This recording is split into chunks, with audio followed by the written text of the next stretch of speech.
averses de neige sont attendues ce week-end. En attendant, le front neigeux est en train de se déplacer.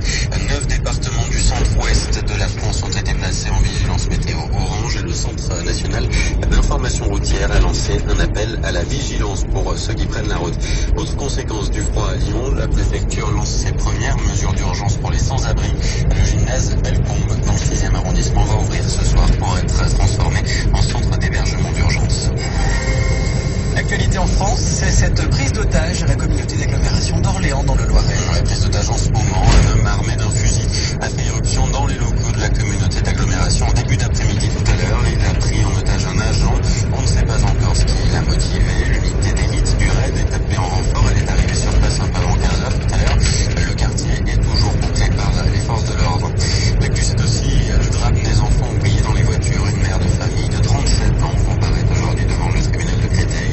Elle a causé la mort de sa fillette de 16 mois en juin dernier. Elle l'a oubliée dans sa voiture en partant travailler. C'est le 6e cas semblable en France depuis 2007. On se souvient notamment de cet enfant de 2 ans et demi mort en juillet 2008 à Panchéry dans le Nord-Isère.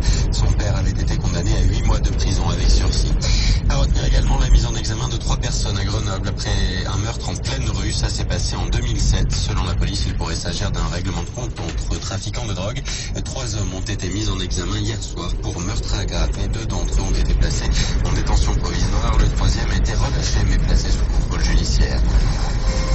Retour dans la région avec ce salon consacré aux grandes écoles de commerce et d'ingénieurs. Une nouvelle édition de Studirama à Lyon. Dans l'académie, on compte près de 20 000 étudiants qui suivent ce genre de formation dans plus d'une trentaine d'écoles. L'occasion pour les futurs bacheliers de se renseigner sur des cursus qui restent prestigieux mais veulent s'ouvrir à un plus grand nombre d'étudiants. De plus en plus d'écoles proposent par exemple des formations en alternance. C'est ce qu'explique Émilie Arboré, c'est l'organisatrice du salon Studirama de Lyon.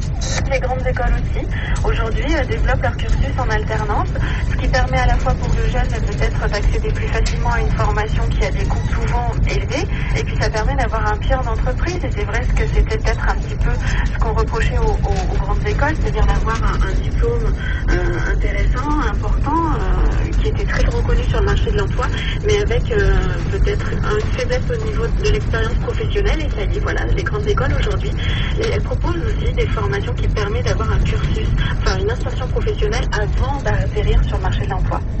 Et le salon Studirama, c'est de 10h à 18h demain à l'espace double mix de la Doua à Villeurbanne. C'est gratuit sur invitation imprimé sur le site studirama.com. À retenir également l'interpellation d'un automobiliste ivre sous le tunnel de la Croix-Rousse. L'homme a été arrêté pendant un contrôle de vitesse hier après-midi. Il roulait à 91 km/h sous le tunnel au lieu de 50 et présentait un taux d'alcoolémie supérieur à 0,8 grammes par litre de sang.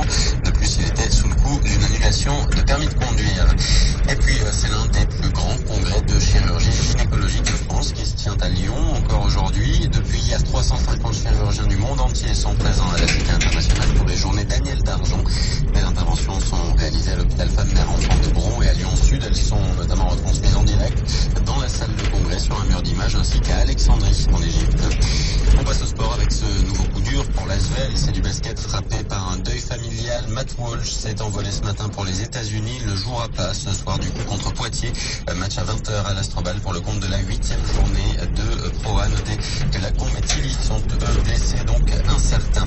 Et puis en foot, retour au championnat ce week-end pour l'OL après la déroute contre Schalke 3-0. Les Lyonnais se préparent à recevoir le PSG en championnat. Ce sera dimanche soir.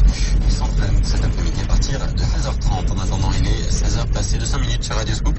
Tout de suite, c'est My Scoop qui débute avec Sylvain. Excellente soirée. Scoop Info, c'est arrivé près de chez vous. C'est déjà sur Radio Scoop. Radio Scoop, météo. Vous avez bien regardé les flocons qui sont tombés aujourd'hui, et bien sachez que ce seront les mêmes qui tomberont demain dans le Rhône et le Nord-Isère. C'est pas une grosse surprise, on s'y attendait. Météoconsulte.fr nous le confirme. En tout cas, il faudra donc redoubler de prudence et de vigilance si vous devez prendre la route ce week-end.